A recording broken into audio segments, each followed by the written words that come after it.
Why couldn't the world always have existed? Let's explore this fascinating question. Christians believe there must be a God because the world had a beginning, and everything that had a beginning must have a beginner. But skeptics argue, what if the world always existed? If it didn't, they ask, who caused God? The famous agnostic Bertrand Russell wrestled with this dilemma. He reasoned, if the world had no beginning, it didn't need a cause. But if it had a beginning, who caused God?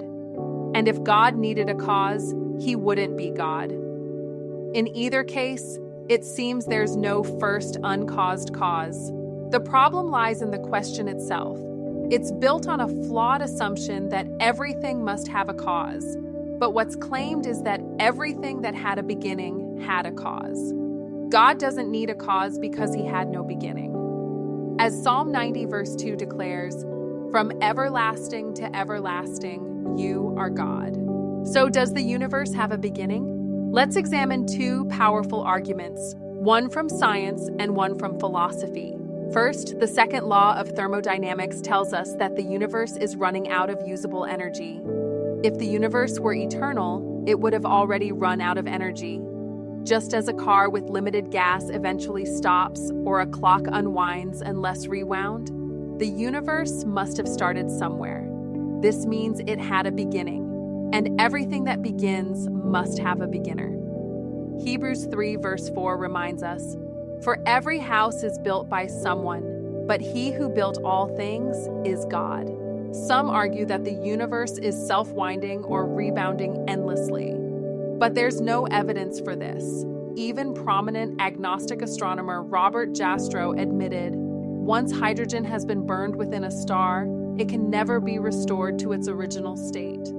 Minute by minute, the universe depletes its resources, which confirms it had a starting point. Second, let's turn to philosophy. If there had been an infinite number of moments before today, we could never have reached today. Why? Because an infinite series cannot be crossed. It has no end. But here we are. That means the number of moments before now must be finite. Time itself had a beginning. And if time began, there must be a cause outside of time. God, the eternal creator. Even skeptics like David Hume recognized the necessity of a cause. He wrote, "I never asserted so absurd a proposition as that anything might arise without a cause." He also acknowledged the impossibility of infinite moments, describing it as an evident contradiction. In the end, science and philosophy point to one truth. The universe had a beginning, and that beginning had a beginner, God. As Isaiah 44 verse 6 proclaims, "I am the first and I am the last. Besides me, there is no God." The answer is clear. The world could not have always existed. Its very existence points us to the eternal creator who made all things.